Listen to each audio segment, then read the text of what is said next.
You also talk about the mark of the beast. Mm-hmm. Tell me about that. Why? Another article.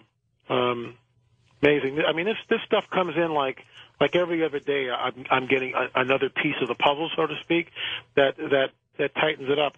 Sources from inside the 2008 Bilderberger meeting have leaked the details of what elitists were discussing in Virginia last week.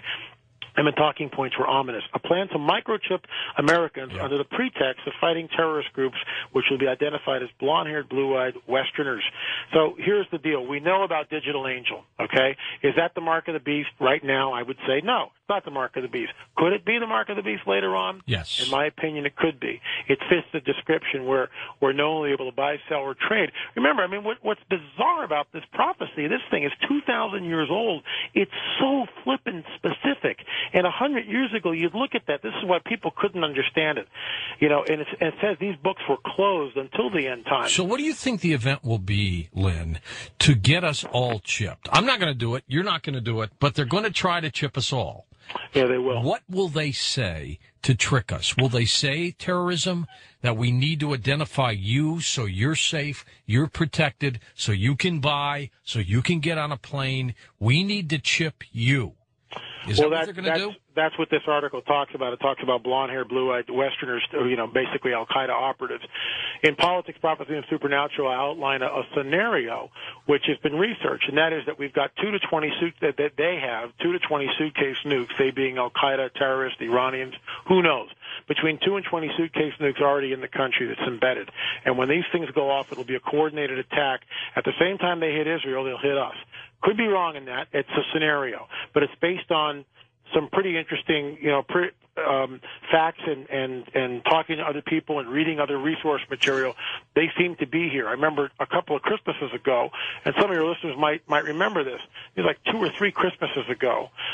There was this big, you know, most of the news media carried it. They found these huge tunnels at the Mexico-U.S. border. They were so large that you could drive a truck through them. And this, of course, my source actually was a friend of mine who had the source. He couldn't divulge the source. He told me that they actually intercepted a live nuke. Now, I can't prove that, but what I did find interesting was this is an awful ambitious smuggling tunnel, you know, with this. I mean, you could drive a pickup truck through this thing. And they apparently intercepted a live nuke that came up through the southern border. Whether or not that's true or not, the government's certainly not going to tell us that. That would cause mass panic. But I do know this.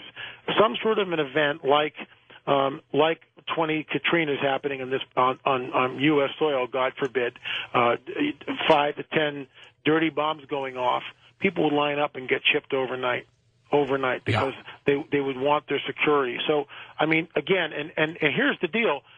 What force is really pushing this agenda? You know, people, you know, say, well, it's the Bilderbergers, it's the Masons, it's this, it's the CFR, it's the Trilateralists. I mean, they go on and on. The Illuminati, and all that's part of it. But in my opinion, there's an overriding force that pushes all that. They're all parts of the same, you know, they're all tentacles of the same body. And it's a Luciferian agenda. It's very precise where this thing is going. One world government, one more religious system. Everyone will get chipped. I mean, here's this article. It's like, I remember a friend of mine, I asked him, this is like 20 years ago, and I said, well, what's your opinion on the mark of the beast thing? I mean, you think this can happen with this computer chip thing? He looked at me and said, it's absolutely impossible. There's no way they're ever going to have anything like that. The technology, we're centuries away from that. Here it is. It's already here. It's already here. Digital Angels got it. People have been chipped. It's there. It works. You know, you can get scanned. And, I mean, it makes perfect sense, doesn't it? Look how wrong he was, huh? There you go. There you go. And it's to me, it's like, it's very sobering because you see this stuff happening. You watch our economy melting down, the housing crisis, the stock market. I mean, it's so multifaceted. There's so much going on the planet. It just seems like we're getting ripe. It's building towards something. It's accelerating towards something. I mean, the floods. What are they saying? The 500-year flood now in Iowa along the Mississippi. First it was the 100-year flood. Now it's the 500-year flood. Here in California, it's either the 100-year or the 200-year drought. I mean, it just, you know, is this normal? Are we looking at just, you know, weather patterns which are cyclical, because we haven't exported enough, we don't know, so we look at these as anomalies? Or are we actually looking, as the article I read in in the first half hour, the idea that natural disasters are up 400%, is that really an anomaly? Is that something we can look at and go, that's off the charts, folks? I can't, something's going on here. I need to pay attention.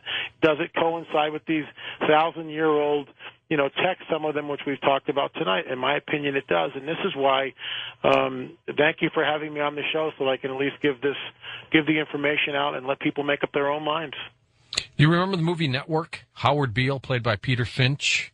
Remember, he was that anchorman who somehow he loses it, right? He loses it, but his ratings go through the roof the more he loses it. And his one of the favorite lines, Lynn, I use on this program every once in a while when we just sound off is, leave me alone. Give me my television. Just let me stay in my apartment. Leave me alone. Wow. Leave me alone. That's what's starting to happen now with the housing crunch and the gasoline prices where people aren't going anywhere anymore. People just want to be left alone. And then they come in with, okay, we're going to have to chip you now. And people will bow down. They'll say, please, just leave me alone. Just leave me alone. Give me my TV dinners, my TV, my entertainment. And when you really look at our media, it's like, the earthquake hits in China, and then it falls off the radar. It's now been like 3 weeks. It's not news anymore. We don't care. Myanmar, same thing, 120,000 people. Well, that's good. We'll have World Vision clean it up. I mean, the place is a total disaster. Even Katrina, much of the city is still in ruin. And yet, what do we see constantly? The antics of Paris and Brittany and OJ and the whole crew. Anything to keep us distracted. Anything to keep, in my opinion, the people asleep. And yet, we see this. When I get an article like this talking about, the chips, and look, I'm not there at the Bilderberger meeting. I have no idea whether this is true or not, but I find it very interesting because I know the technology is there. I'm aware of Digital Angel. I've been on the site. I've looked at it. I followed this thing ever since the inception of it, with the idea of chipping the population, and I believe at one point it will be used. I mean, they will chip the world's population. You won't be able to buy, sell, or trade. And this is a prophecy in the book of Revelation written 2,000 years ago. I'm not making this stuff up, which begs the question, is the guy that's writing this stuff, it seems like he's benevolent. It seems like he's trying to warn us of something. It's like he's telling us what's going to happen before it's happened, very specifically not what's going to happen, that you won't be able to buy or sell. The chip will come underneath the hand or on the forehead. I mean, 100 years ago, people would look at that line and just go and shrug their shoulders. They didn't have a clue. And now it's here. Now it is here, indeed.